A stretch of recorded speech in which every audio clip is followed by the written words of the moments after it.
మరొక breaking news చూస్తున్నాం. సంధ్య theatre తొక్కిసలాట కేసు విచారణలో భాగంగా టాలీవుడ్ హీరో అల్లు అర్జున్ ఇవాళ నాంపల్లి కోర్టుకు హాజరు కానున్నారు. ఆర్టీసీ క్రాస్ రోడ్స్ లోని సంధ్య థియేటర్ వద్ద జరిగిన దురదృష్టకర తొక్కిసలాట కేసులో ఆయన కోర్టు ముందుకు రానుండటంతో అటు టాలీవుడ్ వర్గాల్లో ఇటు అభిమానులు తీవ్ర ఉత్కంఠ నెలకొంది. ఈ కేసులో అల్లు అర్జున్ పోలీసులు A11 నిందితుడిగా ఉన్నారు. కేసును విచారిస్తున్న నాంపల్లి కోర్టు 3 రోజుల క్రితమే అల్లు అర్జున్ కు అధికారికంగా నోటీసులు జారీ చేసింది. అయితే ఆయన విచారణకు ఖచ్చితంగా హాజరు కావాల్సిందేనని ఆదేశించింది. ప్రస్తుతం తాను ముంబైలో ఓ సినిమా షూటింగ్ స్కెడ్యూల్లో బిజీగా ఉన్నానని వర్చువల్ గా విచారణకు హాజరయ్యేందుకు అనుమతినించాలని అల్లు అర్జున్ తరపు న్యాయవాదులు కోర్టును అభ్యర్థించారు. కానీ ఆ అభ్యర్థనను నాంపల్లి కోర్టు తోసిపుచ్చింది. ఈ కేసు విచారణకు వర్చువల్ హాజరు కుదరదని, నిందితుడిగా ఉన్న హీరో ఖచ్చితంగా వ్యక్తిగతంగానే కోర్టుకు హాజరు కావాల్సిందేనని కోర్టు స్పష్టం చేసింది.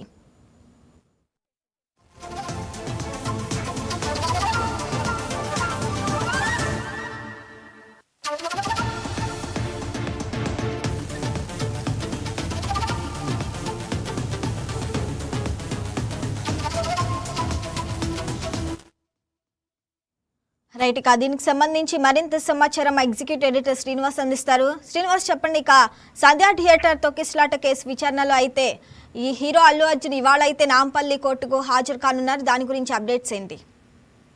రైట్ శ్రావణి, ఏదైతే సంధ్య థియేటర్ కేసు 2024 డిసెంబర్ 4న పుష్ప 2 సినిమా రిలీజ్ సందర్భంగా ఆడ పెద్ద ఎత్తున అభిమానులు చేరుకోవడము, ఆ అభిమానులు చేరుకోవడం తొక్కిసలాటలో ఒక మహిళ రేవతి అనే మహిళ మృతి చెందింది.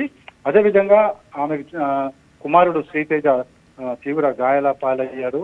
సో ఈ కేసుకు సంబంధించి అప్పుడే చిక్కడపల్లి పోలీసులు కేసు నమోదు చేయడం జరిగింది. ఏదైతే అల్లు అర్జున్ కి సంబంధించి అనుమతి లేకుండా ర్యాలీగా రావడం, అదేవిధంగా సంధ్య థియేటర్ లో ఈ తొక్కిసలాటకు సంధ్య థియేటర్ యాజమాన్యం కూడా కారణం అని చెప్పేసి ఆనాడు కేసు నమోదు చేయడం జరిగింది. దీనికి సంబంధించి మరికొద్ది రోజుల్లో ట్రయల్ రన్స్ స్టార్ట్ కాబోతున్నాయి. అంటే ఈ ట్రయల్ రన్ సందర్భంగా ఎవరైతే నిందితులుగా ఆ రోజు FIR లో పేర్కొనమంటారో వాళ్ళందరినీ కూడా సమన్లు ఇచ్చి ఈ రోజు కోర్టుకు హాజరు కావాల్సిందిగా కోర్టు నాంపల్లి కోర్టు ఆదేశాలు జారీ చేసింది. అందులో భాగంగానే హీరో అల్లు అర్జున్ కూడా నోటీసులు జారీ చేసింది. అయితే ఈ నోటీసులను హీరో అల్లు అర్జున్ తండ్రి అల్లు అరవింద్ అందుకోవడం జరిగింది. అయితే అల్లు అర్జున్ షూటింగ్ దృష్ట్యా ముంబైలోనే గత కొద్ది రోజులుగా కూడా మకాం పెట్టుకోవడం జరిగింది. అయితే ఈ కేసుకు సంబంధించి తాను వ్యక్తిగతంగా హాజరు కాలేనని చెప్పేసి వర్చువల్ గా హాజరయ్యేందుకు అనుమతి ఇవ్వాల్సిందిగా కోర్టుకు కోరడం జరిగింది. అయితే కోర్టు అందుకు నిరాకరించడం జరిగింది. వర్చువల్ గా కాదు, వ్యక్తిగతంగా హాజరు కావాల్సిందే అని చెప్పేసి ఆదేశాలు జారీ చేయడం జరిగింది. దీంతో అల్లు అర్జున్ కూడా ఈ రోజు కోర్టు ముందుకు రాబోతున్నారు. అయితే కోర్టు ఏ టైంలో సమయం ఇచ్చిందో చూడాలి. బహుశా భోజన విరామం తర్వాత వీళ్ళకి సమయం ఇచ్చినట్లు తెలుస్తుంది. అంటే అల్లు అర్జున్ ఈ కేసుకు సంబంధించి A11 గా ఉన్నారు. అదేవిధంగా A1 నుంచి A10 వరకు కూడా సంధ్య థియేటర్ యాజమాన్యం మీదనే కేసులు నమోదు కాబట్టి వీళ్ళందరూ కూడా A నుంచి A11 వరకు కూడా మొత్తం అందరూ కూడా హాజరు కావాల్సి ఉంటుంది కోర్టు ముందు. కోర్టు అంటే జస్ట్ ఇది ఒక సాంప్రదాయబద్ధంగా ట్రయల్ రన్ ప్రారంభమయ్యే ముందు అందరికీ నోటీసులు పంపించడము, సమన్లు జారీ చేయడం, ఆ తర్వాత వాళ్ళందరూ కూడా కోర్టు ముందు హాజరు కావాల్సి ఉంటుంది.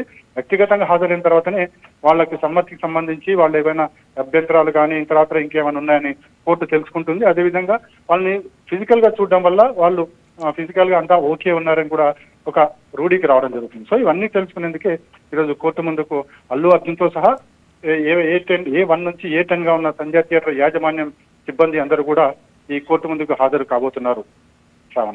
శ్రీనివాస్, మరి ఈ రోజు విచారణ తర్వాత అల్లు అర్జున్ మీడియాతో మాట్లాడే అవకాశం ఏమైనా ఉందా? అలాంటిది ఉండదు, ఎందుకంటే ఇది కోర్టుకు సంబంధించిన అంశాలు కాబట్టి. కోర్టుకు సంబంధించిన అంశాలు ఏది కూడా వన్స్ ఒకసారి ట్రయల్ రన్ స్టార్ట్ అయిపోయినా కోర్టు అంశం కోర్టుకు సంబంధించిన పరిధిలో ఉన్నప్పుడు దాని గురించి కూడా ఏ ఒక్కరు కూడా మాట్లాడడానికి వీలు లేదు. సో అల్లు అర్జున్ రాక సందర్భంగా అక్కడ పెద్ద ఎత్తున మళ్ళీ అభిమానులు చేరే అవకాశం ఉంది కాబట్టి పోలీసులు ముందస్తు అంటే అభిమానులు ఎవరూ రాకుండా కట్టుదిట్టమైన చర్యలు చేపట్టడం అయితే జరుగుతుంది. మీడియాతో అయితే మాట్లాడే అవకాశం అయితే లేదని చెప్పొచ్చు. Right Srinivas, thanks for the